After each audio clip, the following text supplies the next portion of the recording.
Assalamualaikum warahmatullahi wabarakatuh. Saya Siti Fadila Rahmah dari kelas Administrasi Bisnis D akan mempresentasikan bahasa Indonesia. Selamat menyaksikan.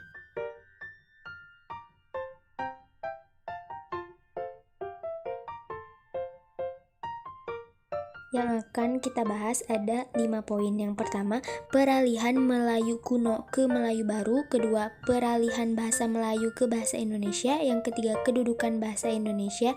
Yang keempat, fungsi bahasa Indonesia. Dan yang kelima yaitu variasi bahasa Indonesia.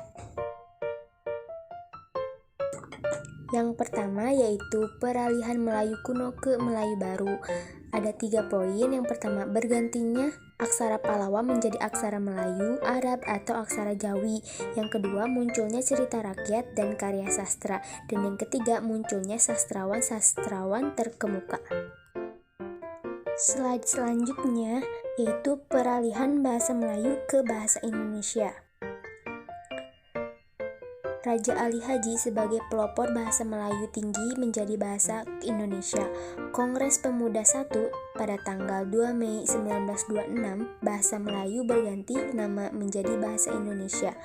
Pada tanggal 28 Oktober 1928 ditetapkan sebagai bahasa Indonesia dan pada 17 Agustus 1945 menjadi bahasa resmi. Selanjutnya yaitu kedudukan bahasa Indonesia. Bahasa Indonesia memiliki kedudukan tertinggi di antara semua bahasa di Indonesia sebagai bahasa nasional, dan pada Undang-Undang Dasar 1945 bahasa negara ialah bahasa Indonesia. Slide selanjutnya yaitu fungsi bahasa Indonesia. Yang pertama, sebagai bahasa negara, bahasa Indonesia memiliki fungsi sebagai berikut, yaitu bahasa resmi kenegaraan, bahasa pengantar resmi di lembaga-lembaga pendidikan, bahasa resmi di dalam perhubungan pada tingkat nasional untuk kepentingan perencanaan dan pelaksanaan pembangunan serta pemerintahan, dan bahasa resmi dalam pengembangan kebudayaan dan pemanfaatan ilmu pengetahuan serta teknologi modern. Kedua, sebagai bahasa nasional, bahasa Indonesia memiliki fungsi sebagai berikut: 1. Lembaga kebanggaan nasional, lembaga identitas nasional, alat pemersatu berbagai masyarakat dan berbeda-beda latar belakang sosial, budaya, dan bahasanya, dan alat perhubungan antara budaya dan antar.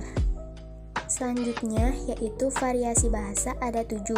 Yang pertama, variasi bahasa tulisan dan lisan, variasi bahasa dialektal, variasi bahasa pelajar, variasi bahasa lisan dan baku tulisan, variasi bahasa bidang khusus, variasi bahasa baku dan tidak baku, dan terakhir bahasa Indonesia yang baik dan benar. Slide selanjutnya yaitu komponen ejaan yang disempurnakan. Ada 5, yaitu komponen-komponen ejaan. Yang kedua, kata ganti ku, kau, mu, dannya. Yang ketiga, kata si dan sang. Yang keempat, pemakaian tanda baca. Dan yang kelima yaitu unsur serapan.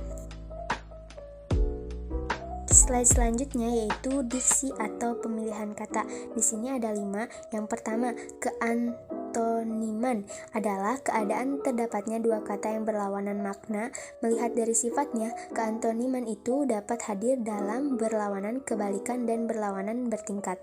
Yang kedua yaitu kesinoniman adalah keadaan yang menunjukkan bahwa sejumlah kata yang berlainan bentuknya memiliki makna yang sama. Yang ketiga, kepolisemian yaitu apabila sebuah kata memiliki makna yang berbeda. Yang keempat, kehiponiman adalah keadaan terdapatnya sejumlah kata bawahan dan dari sebuah kata yang lebih luas cakupan maknanya. Dan yang terakhir yaitu kehomoniman adalah keadaan yang menunjukkan bahwa sejumlah kata yang berbeda memiliki bentuk yang sama.